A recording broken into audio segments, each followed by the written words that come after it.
Hello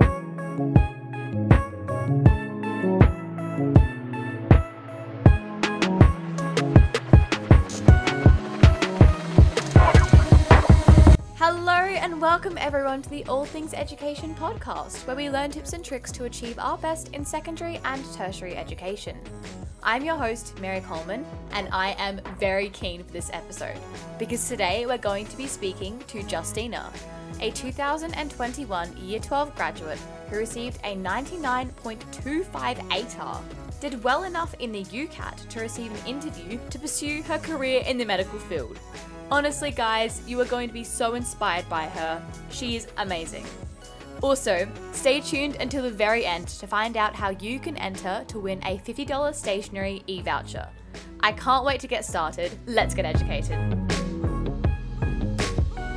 Alrighty, let's jump straight in. So welcome, Justyna, to the All Things Education podcast. How are you? Hi, I'm good, thanks. How are you? Yeah, good. Do you want to tell us a little bit about yourself, just to start off, like the subjects in Year 12, how well you went, if you're okay with sharing that, and what you're going to be doing this year? Yeah, sure. So in Year 12, I took physics, chemistry, biology, English lit, and methods. And then I also did RP and Stage 2 Polish in Year 11. And I got a merit in Polish and in biology and ended up with a 99.25 ATAR. Wow, congrats.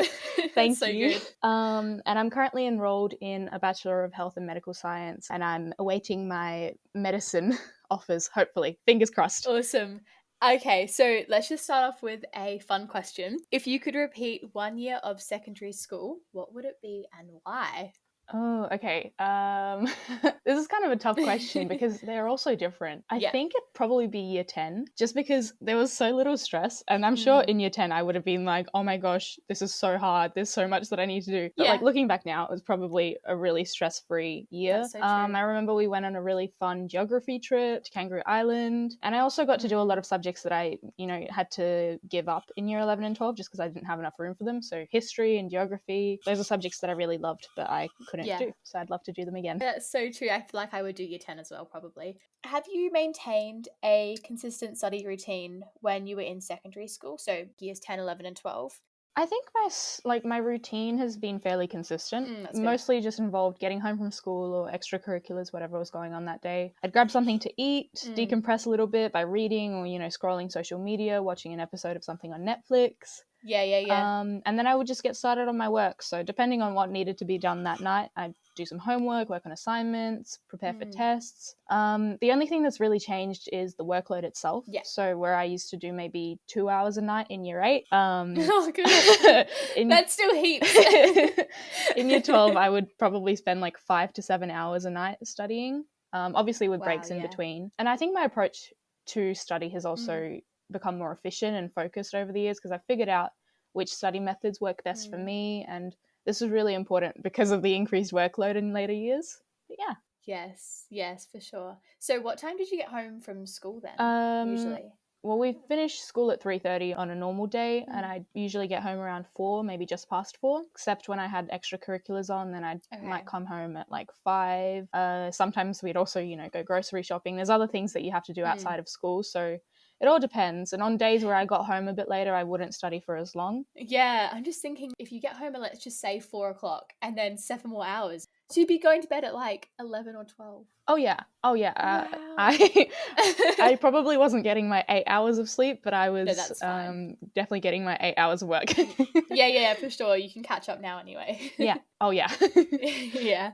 How important do you reckon were your studies over spending time with your friends or your family? So obviously I was very dedicated to my studies, and I still am. But spending time with my family absolutely always took priority. Especially on weekends. Yeah. It's really important to make time for your loved ones, especially during a year that's as demanding as Year 12. And I would have hated to look back on the year and realize that like all I did was study. That would just be depressing. Yeah, definitely. So, if my brother dropped by in the evenings while I was in the middle of a study session, or family lunch on Sundays ran a bit later than expected, I didn't stress too much about that because the time you spend with people you love is going to recharge you, it's going to motivate you, and ultimately it will keep you happier. That's so, so true. Yeah. And did you disconnect yourself from all social media during year 12 or kind of guiltily not? As a matter of fact, I did not. I know that's fine. It's a fairly common thing for people to do in year 12. And I definitely cut down on my social media use. But during especially during the more stressful times, you have to just cut out all of the distractions. But I never disconnected myself fully. Yes. And when you said you cut down on the socials, how much time were you cutting down on them? Or would you kind of limit your time on like Snapchat or something? I mean, I used to limit my time through my phone. Like I would actually set limits. But I found that I would probably just reach that limit and then keep going anyway. So it was a bit redundant. Just ignore the notifications. Yeah, I tried to leave my phone downstairs whenever I was going upstairs to study. And that was really helpful because out of sight, out of mind, right? Yeah, so true. But yeah, definitely also had a bit more social media use on the weekends. Yes. You've got to have that balance between like relaxing and studying, definitely. You know? Like you can't just be studying 24/7. And sometimes it's just good for your brain to like, okay, maybe it's not that good for you, but it feels good to just sit and scroll and look at memes. Yeah. When you're constantly thinking and you're constantly trying to achieve the best marks and thinking about how to get through year 12, having that time to just turn your brain off for a bit was really beneficial. No, that's so true. Moving on to the medicine talk now. How early or even sort of what grade did you start studying for the Ucat? So I started studying for the Ucat in year 11. Some people start as early as year 9, which I didn't even know what the Ucat was in year 9. But that's also partially just due to the fact that I wasn't sure what I wanted to do career-wise. You know, in year 11, the Ucat seems like such a far-off thing that you won't have to worry about for ages, but it comes a lot faster than you think it will. And in hindsight, I definitely would have spent more time on it in year 11 before the stress of year 12 kicked in. Yeah, and I guess just for the listeners who don't know what the Ucat is, do you want to quickly just explain to them? Basically, the Ucat is the University Clinical Aptitude Test, and it's a test used by universities to assess how well you would do in a medical field. It's split up into 5 sections, so verbal reasoning, decision-making, quantitative reasoning, abstract reasoning, and situational judgment. It's a 2-hour exam, and in that time you have to answer 233 questions across those sections, which means that you are answering just under 2 questions a minute. So it's pretty daunting, especially when you're just starting out practicing. Like it seems like a very overwhelming and impossible feat to achieve. With enough practice and with enough strategizing, you learn to attack questions in a very efficient way. You gotta be quick. Yeah, you gotta be real quick. Yeah, nice. That's a very good explanation. I could not explain it even better. I was doing my research into the Ucat because medicine, I guess, in a way, everyone kind of considers it at one point. Thinks like, oh, maybe I should become a doctor. But I was researching into it and I saw the Ucat and the expectations and my jaw literally dropped. I was like, what? People do this? And it's crazy to hear stories about when people do the Ucat just for the lol, just for the fun of it, and pass or get through. Oh yeah, there were plenty of stories like that this year actually. Like one guy who just wanted to prove to his parents that he could get in, and he got like a perfect score in one of the sections. Wow. So anyone that does it, literally so much respect for you guys because it is hard. So yeah, did you have a tutor or study groups when you were studying for the Ucat though? I was part of a Facebook group, but that wasn't really much of a study thing because mostly people just advertise their tutoring on there. But it was just nice to have like a point of contact just in case I had any questions. I attended a Ucat information evening as well. Would you recommend going to those? Yeah, if you have free ones like around, or if something's being advertised, it's always good to just go in and see what people are saying. The more information you have about something, the better you'll be. And I also attended weekly group tutoring sessions. So those were run by 2 med students who had so much wisdom to share, and I'm so grateful to have had them. Those sessions were really beneficial in keeping me on track with my preparation. When you're preparing for the Ucat alone, you don't get the perspective of someone who's actually done it before, and you don't have someone to bounce off ideas with. You don't have someone actually telling you how they would attack a certain question, and that's really, really beneficial. How exactly did you study for the Ucat? I wish I'd done more study, first of all. When I was just starting out, I used the free practice questions and mock exams that are available on the official Ucat website, and they help you to get a sense of what the exam is like. So that's probably really important just as you're starting out. And I also later on used Medify, which is an online question bank that's super helpful in like tracking your progress, exploring strategies to attack the questions, and just pumping out as many practice questions as possible. Because the thing with the UCAT is there's only a set amount of question types that you can get. And if you can expose yourself to as many of those types of questions as possible, then you're going to have a much better chance of achieving a high UCAT score in the end. But there are definitely plenty of online resources out there. Another popular one was MedEntry. But Medify is much more affordable, and it offers a huge bank of questions. There's practice questions that you can do. There's mock exams where your screen will turn into essentially the exact same layout as the UCAT exam. Yeah, so there's so many different resources like that. Yeah. And even if it's worth paying for them, do you reckon? If you're going to use them, then it's definitely worth paying for them. Yeah. But if you're not 100% certain that you're going to use them, maybe stick to Medify rather than MedEntry, because MedEntry is very expensive. Yeah, right. But it's definitely worth doing your research, seeing what's out there in order to choose what will suit your study style best. Alrighty guys, we're going to take a super quick break now just to talk about our Instagram page. We hope you've checked it out by now. Definitely given it a follow and liked some of our top posts and reels. We have some amazing content on there that will definitely fast track your success in secondary and tertiary education. So definitely go check us out at All Things Education 21, and we really hope you're also enjoying the content on the podcast so far. If you like our podcast, definitely shoot us an email at allthingseducation21@gmail.com, and we will definitely reply back to your email if it is some constructive criticism, some praise, whatever it is. We would love to hear from you to see how we're going. Alright, we hope you're enjoying the episode so far. Let's jump right back into it. Back to you, Justyna. What is the best way, do you reckon, to get into the 90th percentile in the UCAT? I mean, the best answer I can give you is practice. Like, practice. Yeah. You never do enough practice. It's, you really can't get enough of it, especially in the final weeks leading up to it. Which is obviously really difficult because you're trying to balance year 12 and also UCAT prep. But yeah, like I said earlier, the more that you expose yourself to different question types, the higher chance you have of achieving a high score. And it's also just about being able to recognize those question types really quickly, because if you think about it, you might not be able to finish all of the questions. Actually, finishing all of the questions is almost impossible. Most people will not finish all of the questions in the UCAT. If you're getting to answer more questions than the average person, and if you're also answering those questions accurately, it can really set your score apart from other scores. And the other thing to consider is that different unis consider UCAT, ATAR, and interviews to be weighted differently. Your UCAT has to be pretty high. And the cutoff will differ each year because it's, a normal distribution based on whoever's taking the UCAT that year. The UCAT is really the biggest hurdle, and it's the first hurdle in getting into medicine. And of course, there are some universities that don't consider UCAT at all, might place greater weightings on ATAR or the interview. And this is another thing that you really need to research and get familiar with so that you know where you should be applying based on your score. So what was the interview like? It was pretty nerve-wracking, I won't lie. Due to COVID, the interviews this year were entirely via Zoom, which made it pretty difficult to, read your interviewer's body language and also to show your own body language. You're really relying on your verbal communication skills. Yeah, wow. Next year, the interviews might be back to being in person, which I personally think is a little bit less intimidating. Yes. But, each their own. Some people might find Zoom a bit easier. But, with COVID, you can never be too certain what the future holds. That's so true. And how did you prepare for the interview? Well, I didn't actually think that I would get an interview, to be perfectly honest. I knew you would.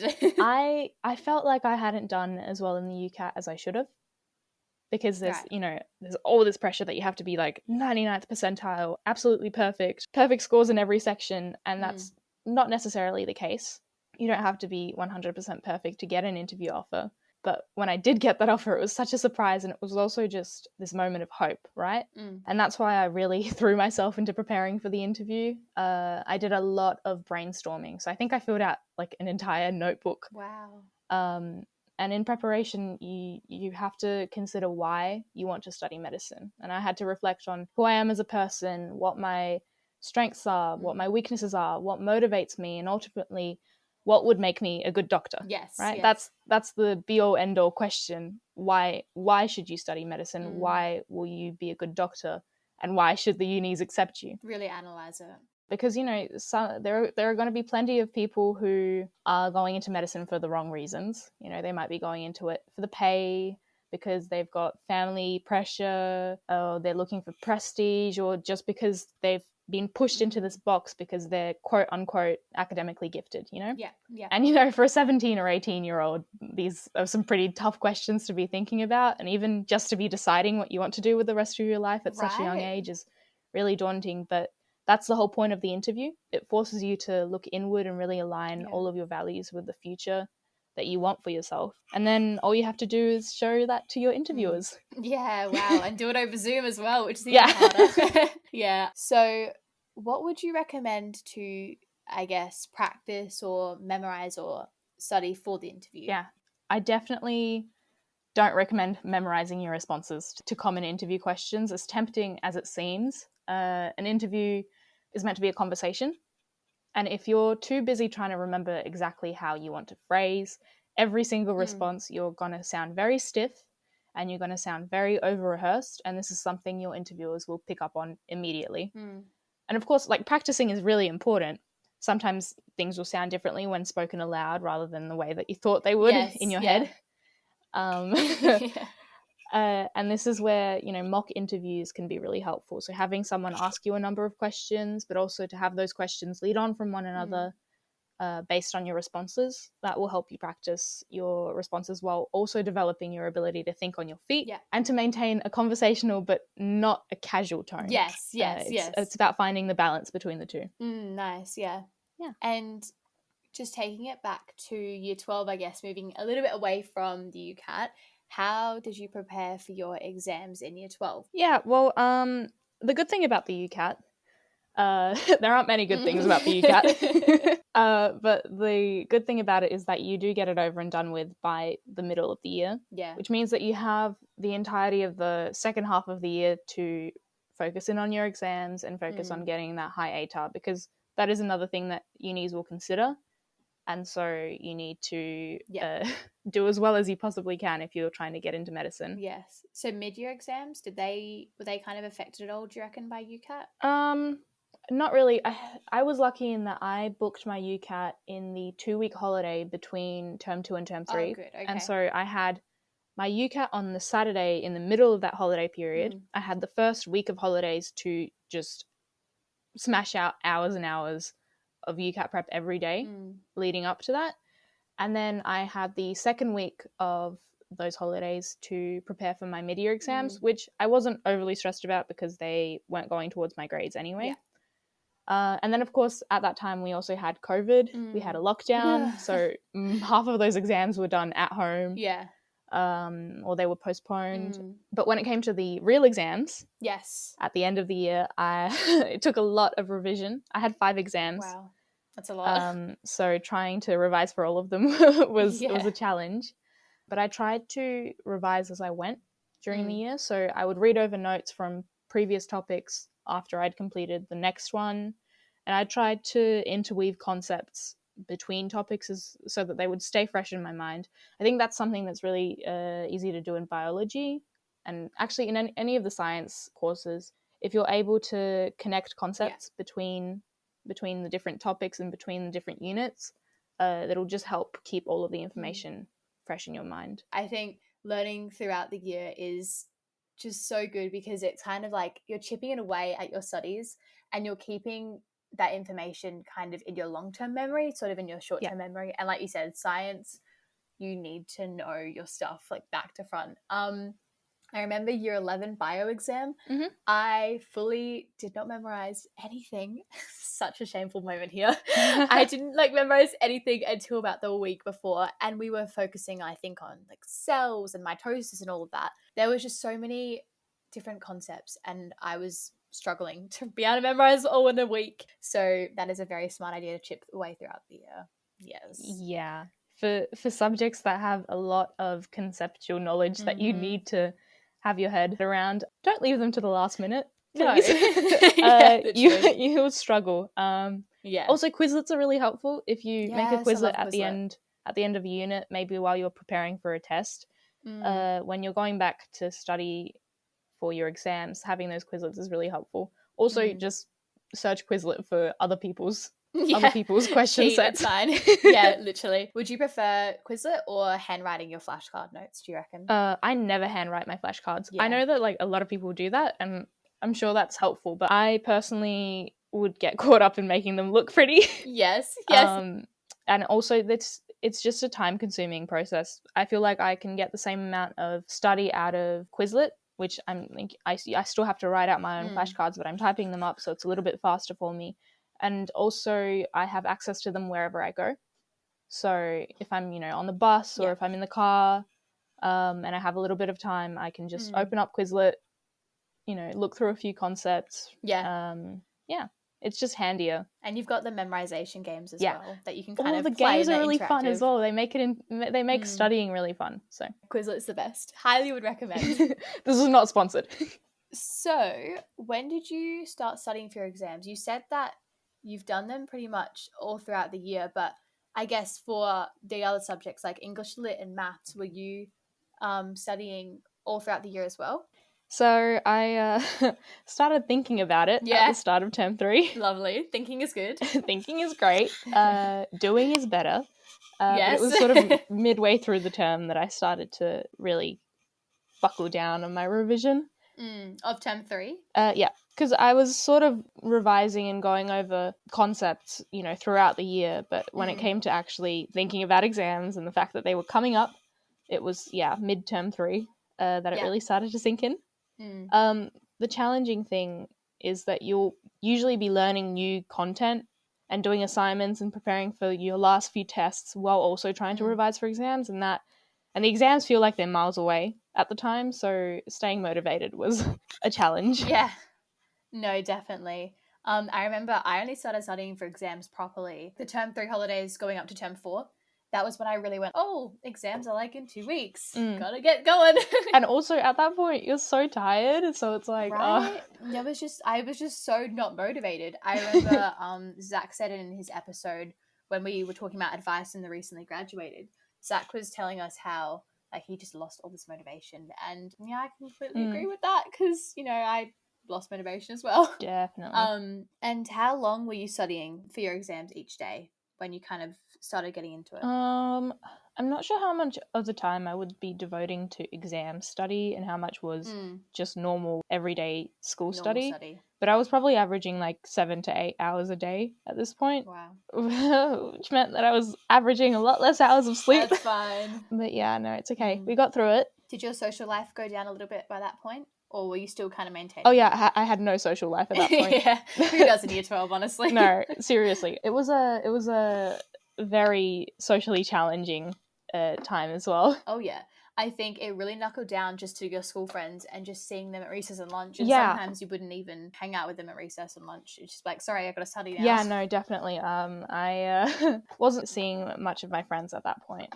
Yeah, but it kind of works out in the end, and you've got lots of time to, party and enjoy yourself after exams. Yeah, and also plenty of time to meet a lot of new people at uni. So true. How frequently were you studying those 7 to 8 hours of that exam time? Pretty much like every day. At the tail end of year 12, you'll probably realize, there's still so much to do, and it'll probably be really stressful, as it was for me, and probably for you as well. And at that point, if you haven't already, you really need to be buckling down and getting in as much work as possible. 100%. Easier said than done, because by the end of year 12, like we were saying, I was so burnt out and just exhausted all the time. It all felt pointless. I was just literally done. It's not finishing. Yeah, it was dragging on. But I was just I was looking forward to all of the end of year stuff after exams were over. Yeah. I think graduation really kept me together. Yeah. I can get there. I can graduate. So yeah, that was definitely the most challenging aspect of the year. But at some point you have to just get over yourself a little bit and just sit down and do the work. Yeah. Because it'll be over before you know it. And you will, if you're not putting in the most effort that you can personally, and if you know you're not trying your hardest based on your circumstances and based on how you're feeling at the time, you're going to regret it. You're going to look back and think, oh, I could have done that little bit better, you know? And yeah, you don't want that feeling. So do your best. Try your hardest always. So true. Yeah, I remember everyone was telling me, from the people that graduated in 2020 or 2019, they keep saying to me, oh, you know, year 12 will be done before you know it. I'm like, yeah, right. Like, I know it's going to take forever. But honestly, I blinked and it was finished. Year 12 feels like a fever dream. It does. Like, it just went. And I was like, wait, hang on. I didn't, what? And everyone keeps telling you. That was an entire year that just blipped. Poof. Like, what? So, yeah, definitely, I think making the most of it and studying and doing things that you aren't going to look back on, like you said, and kind of wish you tried harder or studied that much better or longer. Yeah, wow. And what was your plan of attack? Did you target your weakest subject first, or the one you knew was going to be the hardest? Actually, no. I targeted my best subjects to try to secure the best possible grades for those subjects. I did have the luxury of knowing that my Polish and my research project grades would be going towards my ATAR. So you got merits, yeah. Quite frankly, yes. Yes. No, my scaled scores were pretty good for those subjects, so I had a fair amount of confidence that they would be going towards my ATAR. And that gave me some leeway in terms of my other subjects. So for me, and I hope my maths teacher isn't listening to this, but it was definitely methods that I kind of neglected the most. Yeah. Also partially because it just wasn't something that I was totally passionate about, whereas subjects like biology or physics, and English, I just absolutely loved. So I was getting much better grades in those subjects. And I was, in exchange for not putting in as much effort for methods, I was devoting a lot more time to the subjects that I really loved and that I knew were going towards my ATAR. And in the end, they did. Yeah. So. Would you say methods was your like lowest graded subject? In the end, it was my lowest graded subject, but I was still averaging like A's on tests and stuff. It's not like I completely neglected it and didn't care about it at all. Yeah. I just put in a lot more time into other subjects. For example, if I had a test coming up for maths and a test coming up for physics or biology would take priority for me. But that, that changes for every person. It depends on what you're best at and what you want to devote your time to. Yeah, 100%. And do you have any advice for those who are considering something in the medical field or trying to complete the Ucat for whatever reason? Yeah, okay. I think I have 2 pieces of advice. First of all, make sure that you're doing it for the right reasons. We touched on this earlier, but I know a lot of people who felt like medicine was the only option for them because of family expectations or just because they were placed into that box that they have to do it, that, they're smart, so why not medicine? And, that's good if you have that extra push, that extra motivation, but that alone is not going to get you through a degree like medicine. And you need to be passionate about medicine as a discipline in all of its complexity, the science behind it, the social aspects, the commitment, because it's a huge commitment. And so that's the first piece of advice. And my other piece of advice would be to consider options outside of just medicine. Yeah. Because allied health is a field that's growing so much right now. And there's so many people going into different career options that are still tied into medicine. So you could become an occupational therapist or a speech pathologist, a psychologist, a nurse, a paramedic, or even a medical researcher. That's something that's really important, especially in times like now with COVID. That's such an important job. So don't neglect those. Don't ignore them because there are so many possibilities out there. And you might just find something that you'll fall in love with. And do you have any last thoughts or good luck messages or anything like that? Yeah, so to anyone starting high school, and especially to the class of 2022 who are approaching the end of their high school journey, I wish you all the very, very best. Study hard, but study for a love of learning and not for a grade or for an ATAR. Because if you're truly passionate about something, you won't let it go. Don't compromise on your dreams and always hold on to the things and the people that you love the most. So true. Wise words there. Well, thank you so much, Justyna, for joining us today. You've given some amazing knowledge. I'm honestly just so blown away by your answers and Best of luck for medicine. Hope Thank you get you. in. Thank you. Keep your fingers crossed for me. Definitely will. And yes, thank you. See you next time. Bye. Wow, that was amazing. Justyna has some awesome wisdom-built knowledge that she has just loaded onto us. I definitely found heaps of what she said useful, and I hope you did as well. Hey, maybe I should just repeat year 12 so that I can get into medicine using Justyna's tips. Don't forget to subscribe to this podcast on your favorite platform. And remember, the advice given on this channel and on our socials is general information only. If you have any specific health, well-being, or educational issues, reach out to a professional such as your GP, your school counsellor, or a trusted person in your life before making any final decisions. Please do not take this episode as specific personal advice, and hopefully you now have more information about the topic you listened to today. Okay, now it's time to talk about how you can enter our very own giveaway. So we have one $50 Kiki K e-gift voucher that you have the chance to win. To enter, you need to be firstly following us on our Instagram page, and secondly, screenshot this episode and post it on your story. Don't forget to tag us, or if you're private, just send us a message on Insta letting us know you've done that. Alright, thanks again for tuning into the All Things Education podcast. See you next time.